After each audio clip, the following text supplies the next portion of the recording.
నిమ్మకాయ సైజ్ అంతా దాని మీద కొంచెం ఎక్కువగా చింతపండు అయితే నానబెట్టుకోవాలి. దాని తర్వాత అవి మ్యాగ్నెట్ అవుతాయి, 1 అవర్ అయితే మ్యాగ్నెట్ అవ్వాలి. దాని తర్వాత బాండీ పెట్టుకొని దాంట్లో ఆవాలు, ఇంకా జీలకర్ర, ధనియాలు, ఇంకా చిన్నది ఒక 1 పించ్ ఆఫ్ మెంతులు కూడా వేసుకొని స్లిమ్లో పెట్టుకొని మాత్రమే బాగా ఫ్రై చేసుకోవాలి. ఎందుకంటే హైలో పెట్టుకొని ఫ్రై చేస్తే మాడిపోతాయి. మాడిపోతే మెంతులు, ఆవాలు ఉండడం వల్ల కర్రీ అంతా చేదుగా అయితే అయిపోతుంది. ఓన్లీ స్లిమ్లో పెట్టుకొని కలుపుతూనే ఉండాలి. దోరగా అయితే మొత్తం అన్నీ కూడా ఫ్రై చేసేసుకోవాలన్నమాట.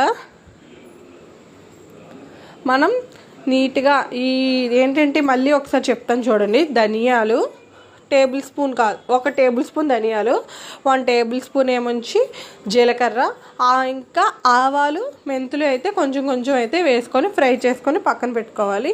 ఇంకా అదే స్టవ్ మీద ఇంకా అదే బాండీలోకి 1 ఉల్లిపాయ,